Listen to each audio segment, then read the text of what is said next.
Бүгінгі темабыз жашыл эвглена. Жашыл эвгленаға систематикалық мүнөздөмө беріп көрөлү. Дүйнөсү албетте жанварлар, бир клеткалуу, жөнөкөй көз менен көрүлбөгөн жанварлар. Микроскоп аркылуу гана аныктаса көрсө болот экен. Дүйнөчөсү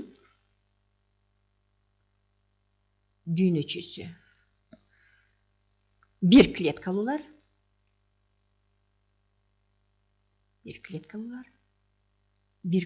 болсо дагы өзүнүн жашоосун жүргүзүп атат.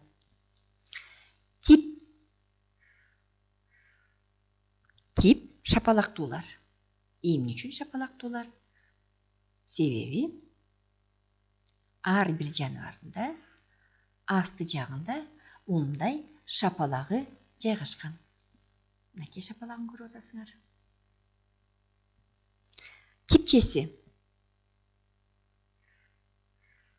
Типчеси омурткасыздар. Омурткасы булардыкы жок.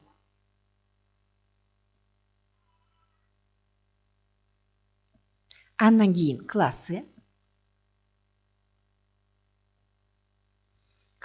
шапалактуулар.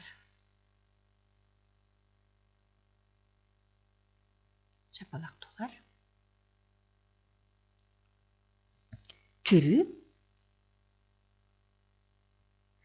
жашыл эвглена.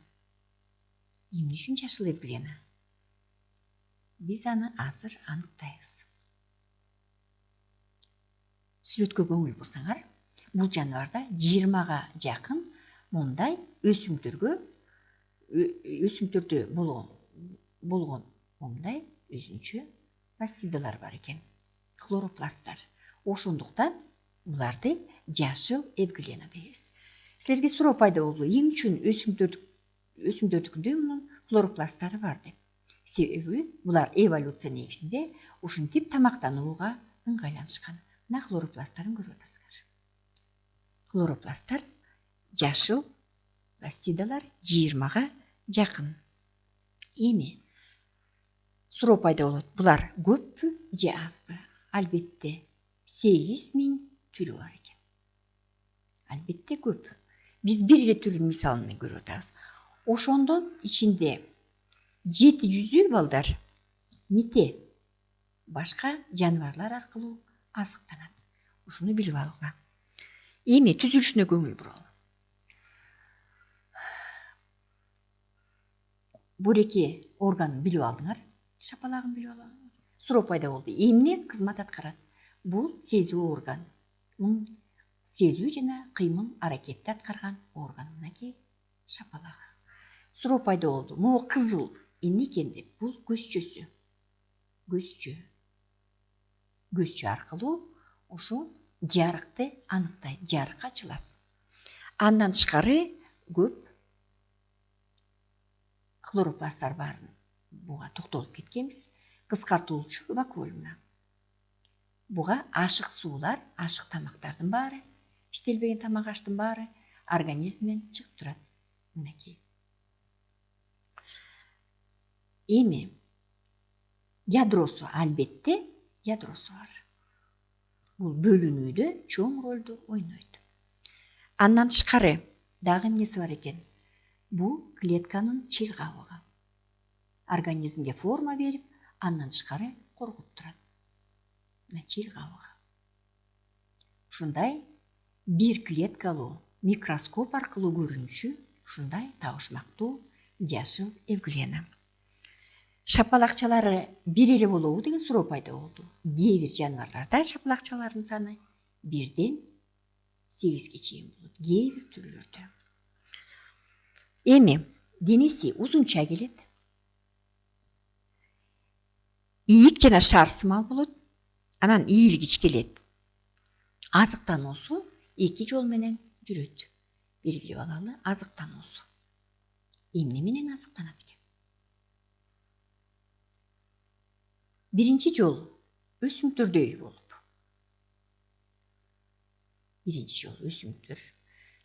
Эмне аркылуу экен? Хлоропласттар аркылуу. хлоропласттар. Бул процессте неорганикалык заттардан, органикалык эмес заттардан органикалык заттар топтолот экен. Ошо өсүмдөрдөй болуп азыктанат экен. Экинчи, жаныбарлардай болуп азыктанат. Кантип азыктанат экен? Бир клеткалуу башка кичинекей амеба, бактериялар жана башкалар менен азыктанышат. Бул экинчи жолу эриген даяр заттар менен. Бул демек табышмактуусу ушунда экен. Өсүмдөрдөй жана жаныбарлардай азыктанышат экен.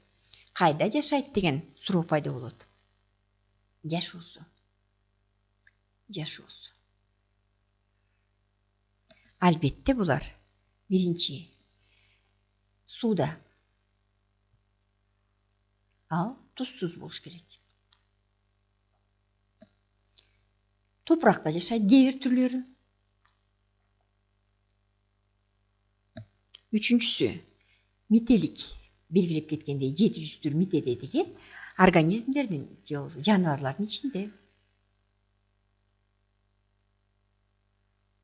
мителер. Кээ бир түрлөрү. Төртүнчүсү көлмөлөрдө. Көлмөлөрдө суу туздуураак келет. Ошого да булар ыңгайланышкан. Демек жашоосун биз аныктап алдык. Дагы өзгөчөлүгү мында амебаныкындай азык сиңирүүчү вакуолу болбойт. Эмне менен дем алат? Демалуу. Албетте булар жаныбар болгондон дем алыш керек.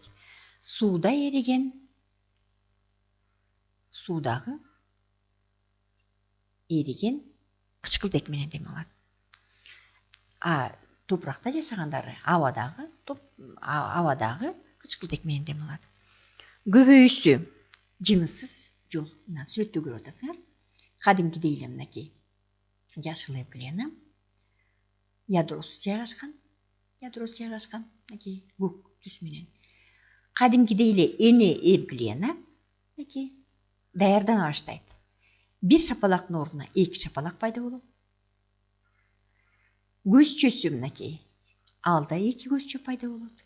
Ядро бөлүнөт экен. 2ге бир ядродон мынакей 2 ядро пайда болот экен. Андан кийин акырын бөлүнө баштайт. Бөлүнгөндөн кийин бир нече убакыттан кийин бир энелик амебадан, эвгленадан 2 жаш эвгленалар пайда болду. Демек мында жыныссыз жол менен көбөйөт экен. Демек белгилеп кетели мында. Эркеги жана ургаачысы болбойт.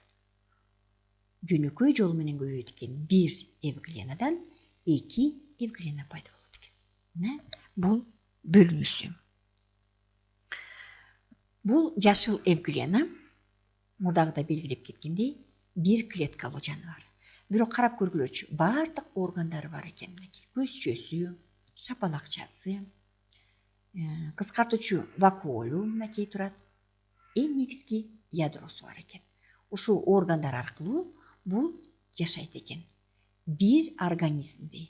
Ошондуктан булар дүйнөчөсү бир клеткалуулар жаныбар. Мурда белгилеп кеткендей эле буларды изилдөө процесси, бөлүнүүсүн, дем алуусун же башкаларын албетте микроскоптор аркылуу жүргүзүлөт экен. Мына ушундай кызыктуу жаныбар жашыл эвглена. Андан тышкары да белгилеп кетели. Бул организм кыш мезгилинде эмне кылат экен? Цистага айланат экен. Циста деген эмне экен? Эгерде эвглена сууда жашаса, суу кургап калса, же суук температура келсе, бул цистага айланат экен. Коргоонуу процесси цистага айланып, сыртынан кабыкчага жашынып, ушу ыңгайсыз процесстерди өткөрөт экен.